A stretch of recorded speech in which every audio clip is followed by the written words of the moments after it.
eu vou colocar aqui um primeiro tema para a gente discutir. Eu quero perguntar para esses especialistas, para esses convidados carinhosos que gentilmente aceitaram estar aqui hoje para poder dar a sua opinião a respeito disso, que é polêmico, hein? Tem muita gente que nem quer falar sobre isso. Eu prefiro ficar quieto, né? Não, eles estão aqui, eles vão falar com a gente. Você está aí ouvindo, aproveita para refletir junto. É exatamente sobre o papel da personalização do aprendizado. O professor, mas o que é o papel da personalização? Aqui é o seguinte, como que a inteligência artificial ela pode contribuir para personalizar a educação e tornar o aprendizado muito mais eficaz? Agora eu quero entender o que eles pensam sobre como que a IA vai poder contribuir na personalização, né? Como que ela personaliza a educação para tornar o aprendizado mais eficaz? Professor, não está claro ainda. O que você vai perguntar para esses caras? A ideia, gente, é que eles me digam o que eles acham, como que a IA consegue fazer a educação do jeitinho que aquele aluno precisa, tá? Então, qual que é a dificuldade que aquele aluno precisa, né? Vamos pegar alguém aqui do chat, primeira pessoa que eu ver aqui, ó, Valdecir Santos. Com o que o Valdecir precisa? Ó, ele até colocou aplausos aí para nós, ó. O que o Valdecir precisa? Qual que é a dificuldade do Valdecir? Né? O Valdecir vai lá, faz uma prova, a IA já identifica, olha, o Valdecir é bom em cálculo, mas em raciocínio lógico ele não é bom. Então a gente, nas próximas provas, já vai trabalhar raciocínio lógico. É isso que eu estou perguntando. É isso que eu quero saber desses convidados aqui. Tá certo? Firengi, você vai ser o primeiro aqui, ó. O primeiro do combate. O que você acha, professor? Fala um pouquinho para nós aí. Bom, eu vou tentar ser bem breve, Paulo. Em primeiro lugar, a gente, para personalizar, a gente precisa saber quem é que a gente tem com a gente. E eu acho que esse é um dos grandes desafios que os professores têm, que a educação tem, é saber quem é o seu aluno. Né? A gente começa o ano com um grupo de nomes, né? Mas quem são esses alunos? De onde eles vieram? Quais são as suas necessidades? Quais são as suas características? Quais são as suas dificuldades? Enfim, como é que eu vou personalizar algo, né, para o qual eu não estou preparado? Então, acho que esse é o primeiro grande desafio, né? É conhecer o nosso aluno. A gente tem, de maneira geral, os departamentos de contato com o aluno, de vendas, de prospecção, todo mundo tem uma série de dados. Mas eu acho que a gente deveria começar conhecendo o nosso aluno. Né? Eu acho que esse deveria ser a primeira tarefa de um docente antes de começar suas aulas. Ter uma lista dos seus alunos, suas características, observar quais são aqueles que têm algum tipo de necessidade especial em alguma área cognitiva ou não, enfim, para que a gente possa, então, né, pensar em personalizar o aprendizado dele, porque eu acho que esse é o grande desafio em termos de inteligência artificial. Segundo, que a inteligência artificial, a gente precisa decidir se ela vai concorrer com a nossa inteligência, com a nossa capacidade de entender o mundo, ou se ela vai somar. E aí a gente tem que fazer outra pergunta, né? Que tipo de modelo a gente está usando para ensinar os nossos alunos? Né? É aquele modelo de quê? De massificação, de repetição de dados, né? E aí dá no que dá, né? Eu faço uma pergunta, você vai lá no chat GPT, resolveu o problema, aprendi, passei, ganhei a nota, e a gente sabe que aprendizado não tem nada a ver com isso. Então, Paulo, essa é o meu primeiro grande dilema. Eu preciso saber quem é o meu aluno para poder pensar em qualquer tipo de personalização de qualquer jeito. O pontapé inicial, né, professor? O primeiro pontapé inicial, né? Já vai entrar na escola, na primeira entrada ali, ó, assina aqui, quem é você, o que você gosta, o que você não gosta, como é que funciona, né? Isis, o que você acha disso, professor Pirangi tá com a razão? Tem sim, tem que conhecer o aluno, Paulo, mas eu vou colocar uma outra ideia aqui na nossa cabeça, porque eu sou mais do mundo do EAD, então quando você fala em EAD, você já tem bastante informação sobre esse aluno. E assim, às vezes a gente pensa que precisa saber o mundo de informação, mas poucas informações já te permitem uma personalização. E eu estou falando de informações que o aluno nos dá e outras que a gente coleta, né? Vamos lá para o mundo de tecnologia, falar de dados. Então, quando você fala em EAD e quando você fala em personalização, eu posso criar uma personalização de um assunto que faça referência à tua cultura, alguma coisa bem próxima do seu dia. Aqui mesmo na live a gente tem o pessoal de São Paulo, Goiás, então por que eu não faço uma referência a uma empresa local sua, com uma história bacana que se despontou? Então, eu trago uma vivência mais próxima se eu conseguir montar um assunto e fazer um exemplo próximo de você. Isso já causa um engajamento um pouco melhor. E quando você vai para ambiente de aprendizado, EAD, que o pessoal conecta lá e consome conteúdo, eu consigo saber como você consome. Ah, a Isis é aquela pessoa que senta num sábado e fica 6 horas estudando. Puxa, o Paulo é aquele cara que tem aquela rotina de 1 hora por dia estudar. Eu posso gerar formas diferentes de entregar conteúdo para cada perfil, o mesmo conteúdo. Eu posso seguir a matriz do curso, né, que a gente, enfim, tem que se manter nisso, mas eu posso trazer essa personalização de uma forma muito simples. Então, tem os dados que, como o professor Upirandi comentou, seria muito bacana que os professores tivessem isso para conseguir trazer mais próximo, mas tem uma coisa que a IA pode rodar sozinha, que é conforme você navega no ambiente de aprendizado, conforme a sua região, eu posso criar conteúdos ou criar alguma informação que te conecte com o teu ambiente, com a tua cultura, com o teu perfil de consumo, às vezes, da internet.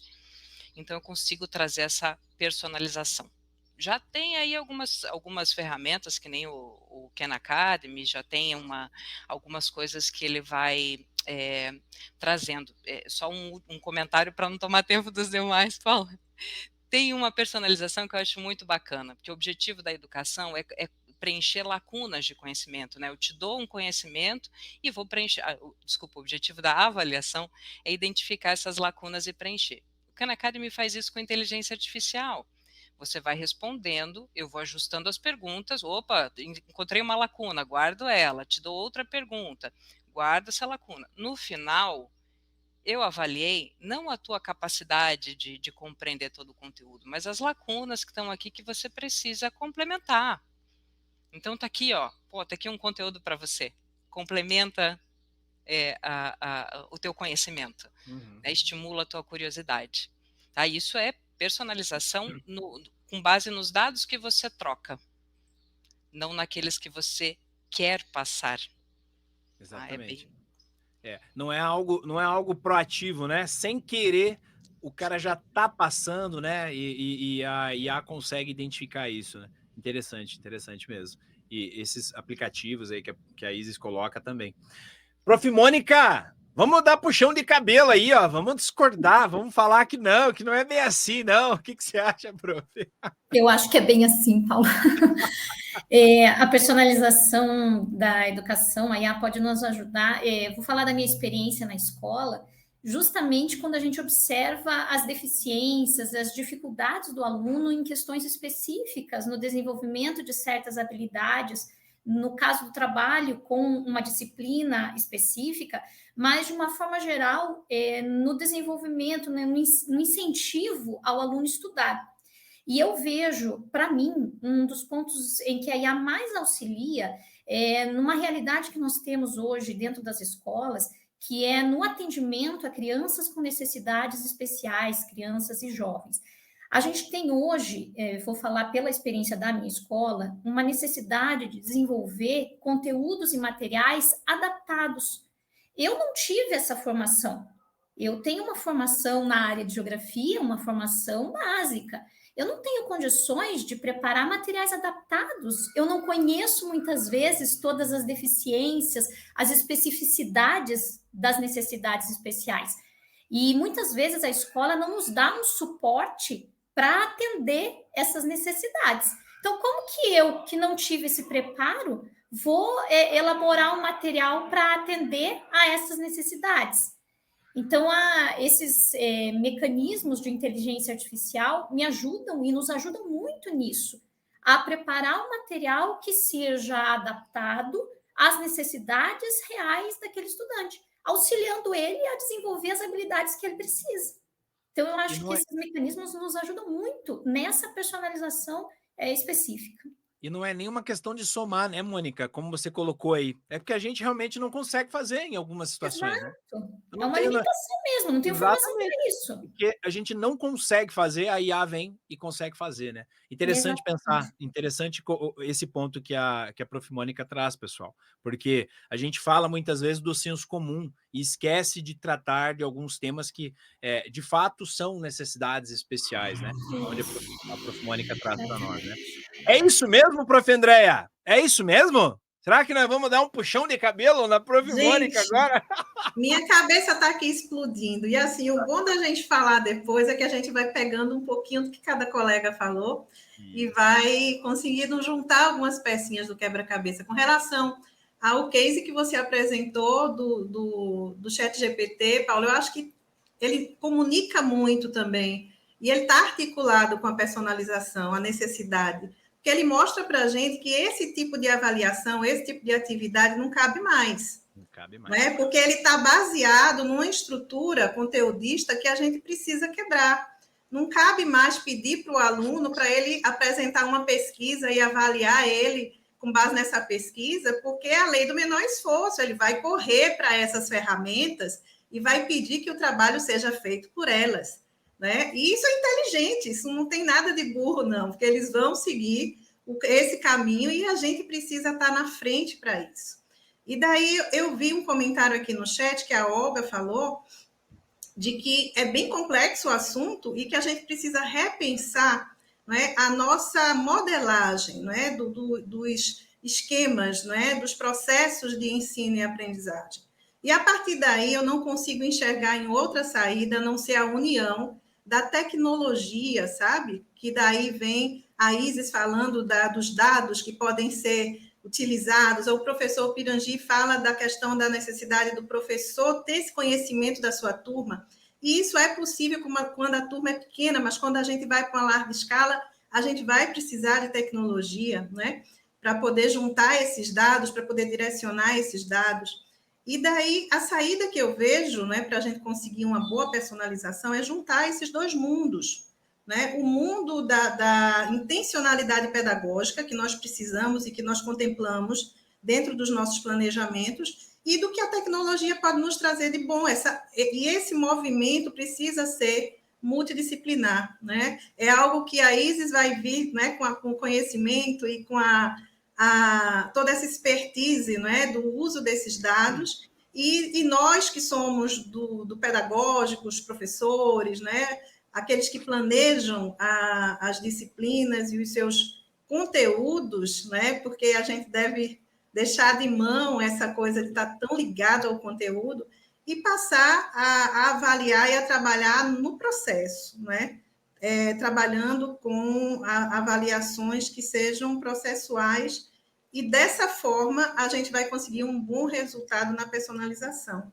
Porque se deixar só no campo da tecnologia, a gente vai ficar capenga da intencionalidade pedagógica. Quem entra com esse input no processo, não é, são os professores, são aqueles que detêm o conhecimento daquela determinada área de conteúdo. É isso, gente. Não sei se Massa. convergiu aí. O formato da avaliação, né? A prof coloca uma coisa muito interessante mesmo. É isso aí. Mas será que é isso que a prof Rosinda acha? Ah, não sei não, hein?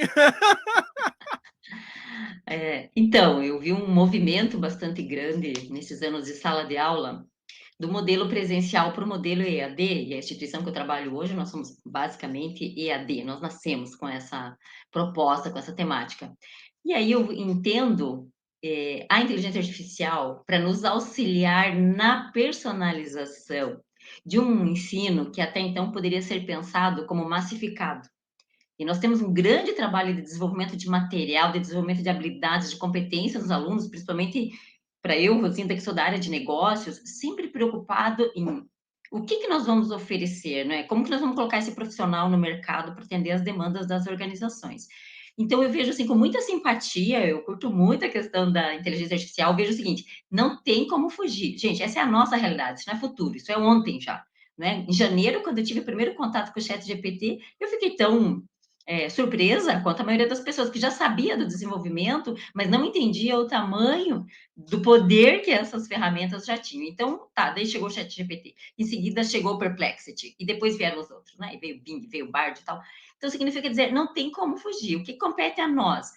Utilizar esses recursos da inteligência artificial, tentar entender, né, de que forma nós podemos utilizar melhor para personalizar, sim, o nosso sistema de aprendizado para atender as demandas desses alunos de diferentes regiões do país e até, no nosso caso, de diferentes regiões do mundo, né? Nós temos também alunos que moram em outros países, outras realidades. Então, vejo assim, com muita simpatia essa seguinte situação e vejo que o nosso papel como professores, como gestores educacionais, nós sermos a ponte entre esse conhecimento que está surgindo agora e ensinar o aluno, mesmo no EAD, isso é possível, ensinar o aluno a utilizar o recurso de forma crítica e, claro, como você colocou lá na sua pesquisa, né, Paulo? Ética. Eu perguntei isso para o ChatGPT. ChatGPT, como é que nós vamos usar a inteligência artificial de forma ética na aprendizagem? Perguntei para o Bard, perguntei para o Bing, perguntei para o ChatGPT e perguntei para o Perplexity. E vou ser sincera para vocês, eu curti a resposta do ChatGPT e curti a resposta do Perplexity, porque eles vieram de uma forma um pouco mais completa, atendendo diferentes realidades. Então, pessoal, contem comigo aqui para a gente discutir a questão da inteligência artificial, que eu vejo que é um recurso que só vai trazer benefício desde que a gente saiba usar de forma correta e oriente esse aluno, né, ou esse futuro profissional de mercado, a utilizar também dessa forma. A Rosinda, ela coloca uma situação que é muito interessante, o seguinte, só tem um jeito da gente se adaptar a algo que já está aí, né? Porque ela não pede licença, ela não vai sair da frente. A IA já está aí, é para ontem, né? Mas só tem um jeito da gente chegar a alguma conclusão, algum senso que atenda o lado de lá e o lado de cá, vamos pensar assim, né? Como? Usando. É só usando, só conhecendo, né? Tem que conhecer o inimigo, né? Vamos conhecer o inimigo. Porque comigo foi assim, gente. A minha experiência foi essa. Por que eu conheci o ChatGPT? Porque eu tinha medo de ficar desempregado.